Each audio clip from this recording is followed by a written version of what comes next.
Hello, thank you for joining us. My name is Rod Maloney. I'm a certified financial planner, and I have a question for you. Have you been asked to give up your traditional monthly pension check for a one-time lump sum payment? If so, this is one of the most important and difficult financial decisions that you're ever going to face. What you're about to see are actual retirees that just faced this very same problem. You'll learn what choice they made and why. You'll also hear from their financial advisors, Dean and Mike Thurman from InvestWise Financial. Dean and Mike have seen over 200 retirees faced with this decision. All of the participants in this town hall meeting are General Motors retirees, as General Motors is one of the first large corporations to offer retirees this choice. These retirees had to choose between continuing their traditional monthly annuity payments, which will now come from a Prudential annuity, or forego those lifetime payments for a one-time lump sum payment, which could be rolled over into a self-directed IRA or individual retirement account. Whether you work for GM, Ford, or some other organization, the dilemma is essentially the same. Hopefully, by hearing from others in a similar predicament as yourself, this will help you make the right choice for you and your family. Dean, let's start with you. You had to have had that moment, and this must have stuck with you, that when that first call came in or the first email came in that told you that this was happening, something that nobody had ever seen before. What went through your mind? I was shocked to find out that GM only gave people about 7 weeks to make the most important financial decision of their life. So needless to say, myself and my cousin and business partner, Mike Thurman, and many other financial advisors in Southeast Michigan basically didn't have a summer in 2012. Working 6 days a week, 12 hours a day, and dealing with a lot of, rightfully so, very stressed out retirees. Mike, tell me about your thought. I mean, the PBGC, the federal government, had never done this before. You're going, whoa, this is a complete curveball. Is there even a book or a guide to know what to do with all of this? No, it was a complete shock. I mean, this came on the heels of another announcement previous to that, where they were letting new retirees have this option of taking a lump sum or continuing or starting a monthly pension. This was something completely brand new. I remembered back in 1965 when I was 17 and started working for GM, and as I was filling out the forms, the employment forms, the gentleman said, "Oh, you're set for life, medical benefits and insurance. You don't have anything to worry about." Well, after my early retirement, which was offered to me, and it didn't take too much for me to say, yeah, I'm going to retire 10 years ago. And because when I asked GM, what is your inducement to stay? And they said nothing. This felt more like doing it to them rather than for them. And I was confused when I saw the paperwork. I didn't understand what was going to happen. And initially I said, no, I'm not going to take the buyout because I don't trust that. And I'm not sure I'm going to manage the money if I did take it. You chose the Prudential annuity. Tell me why. Well, first off, I think we're having these discussions, but everything is dependent on your own personal circumstances, where you're at that point. I had other funds that I managed to save through my 401k, so I had funds set aside that were in different types of investments. And some outside funds I was able to save, and I did not need a lump sum for any personal reason right now. I'd much rather Prudential be managing the money than General Motors. So I think that was an upgrade for everybody. No matter if you took control or you went with a top-notch insurance company like Prudential. But if one thing we've all learned in the last 5 years is that big, strong companies can fail. Whether it's Chrysler and GM, AIG, Goldman Sachs, Enron for other reasons, right?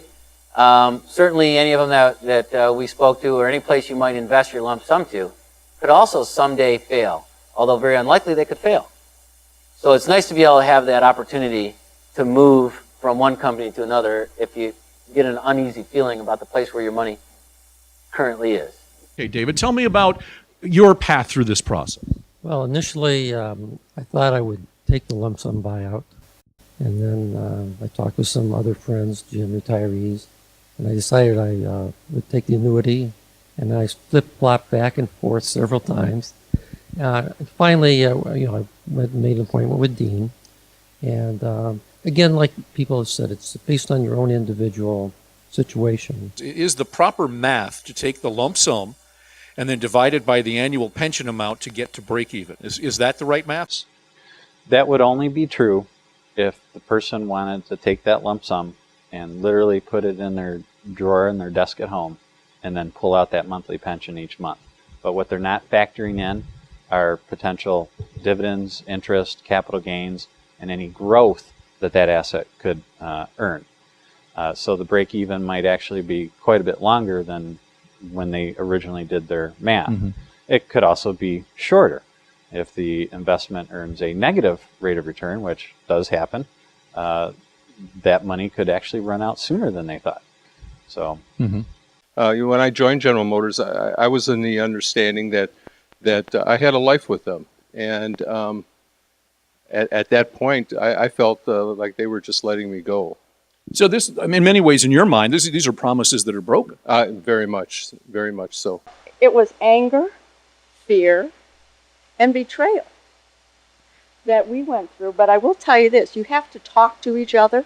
You really do. You have to be committed to each other, and you have to have faith, because this was a gut-wrenching decision that not only affected us, but our daughters.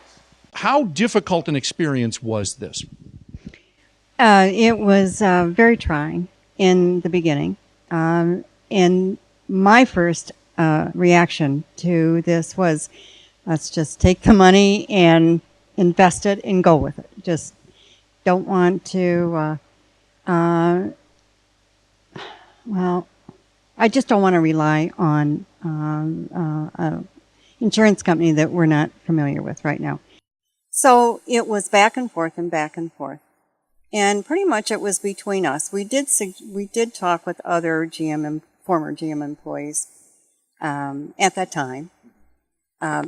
However, it comes down to what's best for you and your family. That's what's so great about this kind of town hall meeting that we have tonight. I mean, there's no right answers, no wrong answers.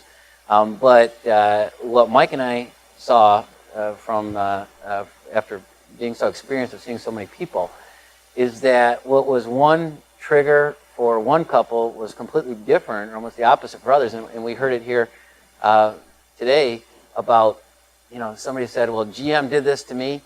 Forget GM. I'm done with GM.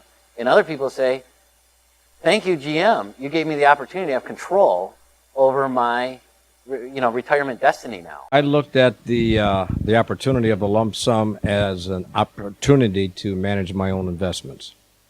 And I met with Dean. I have another advisor that I met with. And as this gentleman here said, there was no wrong decision. But I think in my own personal case, one of the things that led me to the lump sum was I did have other investments to rely on. After I turned in the paperwork, I had another couple weeks or 3 weeks before you could rescind your decision. And I had decided I'm going to rescind my decision. I'm not going through with it.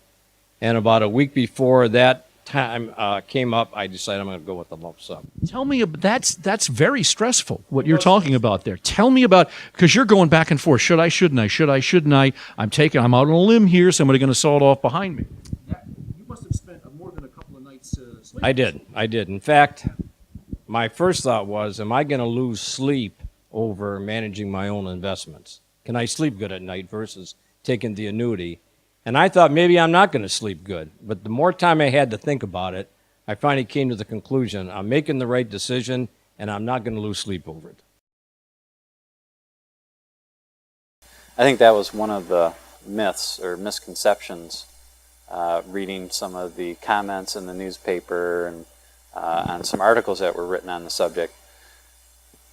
Some people had the assumption that they were going to have to pay an enormous amount of tax when they take the lump sum. The word lump sum in some people's minds means they're getting a big thing of cash, and if they're getting a big bag of cash, well, then they're going to have to pay a lot of taxes on that. From your perspective, it really isn't much of a change. It's just somebody else managing your money.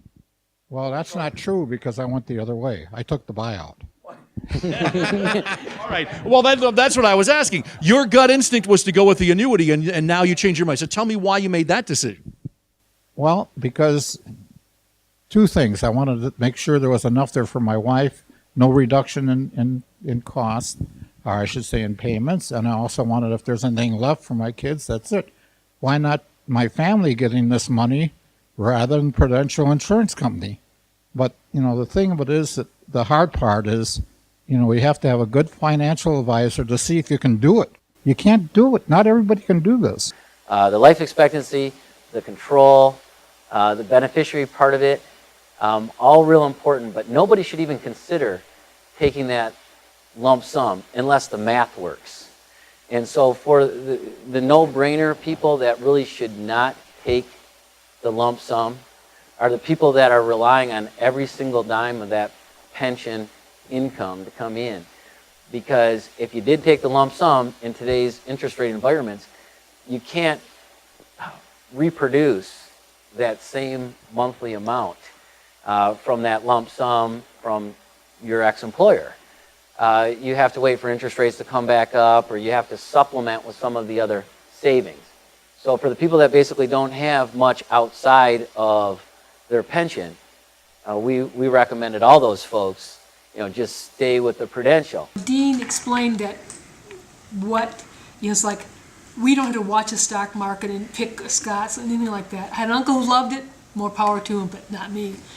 And to find out that, there's other annuities, and to realize that, not only do I not have to really worry about, I don't have to stay up at night worrying about, is it in the right place, have I done the right decision? Was that the most difficult part you found in trying to counsel people, or what was the most difficult part?